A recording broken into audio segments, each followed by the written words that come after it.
નમસ્કાર દર્શક મિત્રો, સત્યસ્રાજ ન્યૂઝમાં આપનું સ્વાગત છે।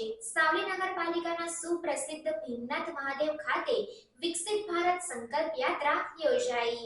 વડોદરા જિલ્લાના સાવલી નગરપાલિકાના સુપ્રસિદ્ધ ભીમનાથ મહાદેવ ખાતે પ્રજાની લાગણી, માંગણી, અપેક્ષા પૂર્ણ કરવા માટે નાગરિકોને ઝડપથી સરકારી યોજનાઓનો લાભ મળે અને એમના પ્રશ્નોનું ઝડપથી નિરાકરણ આવે એ હેતુથી વિકસિત ભારત સંકલ્પ યાત્રા અને 9મો સેવા સેતુ કાર્યક્રમનું આયોજન કરવામાં આવ્યું હતું, જેમાં નગરજનોને કેન્દ્ર તથા રાજ્ય સરકાર દ્વારા મળવાપાત્ર લાભો વિશે માર્ગદર્શન તથા માહિતી પૂરી પાડવામાં આવી હતી।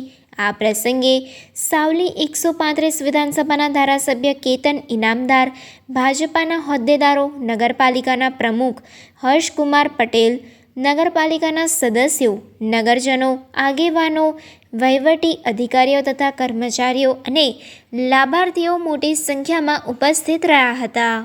આજરોજ સાવલી નગરમાં વિકસિત ભારત યાત્રા તેમજ 9મા તબક્કાના સેવા સેતુ કાર્યક્રમની અંદર નગરજનોએ એમના જે સરકારી યોજનાઓનો લાભ લેવાના હેતુથી ગુજરાતની ભારતીય જનતા પાર્ટીની સરકાર તેમજ કેન્દ્રની ભારતીય જનતા પાર્ટીની સરકાર દ્વારા વિકસિત ભારત યાત્રા અને સેવા સેતુ કાર્યક્રમ રાખી ત્યારે આજ રોજ અહીં મારી સાથે નગરપાલિકાના પ્રમુખ, નગરપાલિકાના તમામ સદસ્યશ્રીઓ, અમારા પ્રાંત અધિકારી, મામલતદારશ્રી અને તમામ વહીવટીતંત્ર અહીં આગળ ઉપસ્થિત છે। સાથે સાથે લાભાર્થીઓને પણ જે લોકો યોજનાઓથી વંચિત રહ્યા છે એમને શોધીને આ યોજનાઓનો લાભ મળે એવું વહીવટીતંત્ર કામ કરી રહ્યું છે। આજે ખૂબ આનંદની લાગણી અનુભવું છું કે સરકાર જે નાનામાં નાની વ્યક્તિ માટે જે યોજનાઓ એમના સુધી પહોંચે તો ધ્યાન આપી રહી છે।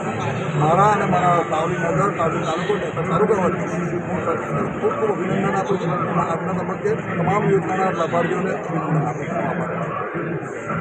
સમાચારોની ઝડપી અપડેટ માટે હમણાં જ સત્ય સ્વરાજ ન્યૂઝ ચેનલને લાઇક, શેર અને સબસ્ક્રાઇબ કરો।